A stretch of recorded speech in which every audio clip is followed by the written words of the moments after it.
இதுதான் அம்மாச்சி தாத்தாவோட கோயில் ப்ளஸ் அம்மாச்சி தாத்தா வாழ்ந்த வீடு தெரு எல்லாமே இங்கே தான். சின்ன வயசில் நான் முக்கால்வாசி டைம் இங்கே தான் வளர்ந்தேன். அப்படியே பார்க்குறப்ப ஒரு மெமரிஸ் அப்படியே ரஷ்பேக் ஆச்சு. இங்கே உள்ள தெருவில் ஒட்டி ஒட்டி இருக்கும் வீடு. ஒருத்தருக்கு ஒருத்தர் தெரியாதவங்க யாருமே இருக்க மாட்டாங்க. இப்போ இருக்கிற மாதிரி எய்த்து வீட்டுக்காரங்க பக்கத்து வீட்டுக்காரங்க யாருன்னு தெரியாத மாதிரிலாம் இல்லை. எல்லார் வீட்டுக்காரங்களுக்கும் எல்லாரையுமே தெரியும். அம்மாச்சி இந்த வாசல்லே தான் உட்காந்துருப்பாங்க. காலையிலேருந்து ஈவினிங் வரைக்கும் இங்கே தான் உட்காந்து வரவங்க போகிறவங்கள்ட்ட பேசிகிட்டு இருப்பாங்க. அம்மா வந்து படையப்பா படத்தில் சிவாஜி கணேசன் தூணு பிடிச்சி கட்டி பிடிச்சி அழுகுற மாதிரி அந்த வாசலில் உட்காந்து ஒரு 10 நிமிஷம் ஃபீல் பண்ணிட்டு தான் போனாங்க.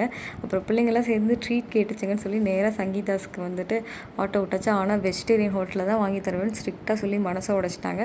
சரி ஓகேன்னு சொல்லிட்டு பூரியை போய் இவனுங்க ஆர்டர் பண்ணாங்க. எனக்கு காலங்காத்தால் என்ன ஐட்டம் வேணான்னு, ஆனால் பூரியை பார்த்தோன்னே டெம்ப்ட் ஆகிடுச்சு.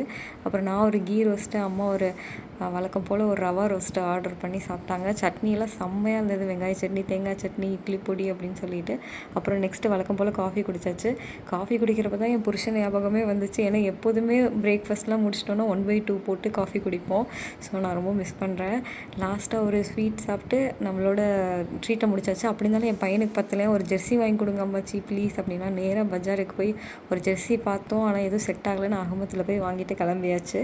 செம்ம வெயிலுங்க, அடிக்கிற வெயிலுக்கு வீட்டுக்கு எப்படா வருவோன்னு இருந்தது. வந்தோடனே கதவெல்லாம் சாத்திட்டு ஏசியை போட்டு பேசாமல் தூங்கிட்டோம். நெக்ஸ்ட் வீடியோவில் பார்க்கலாம். டூடல்ஸ்.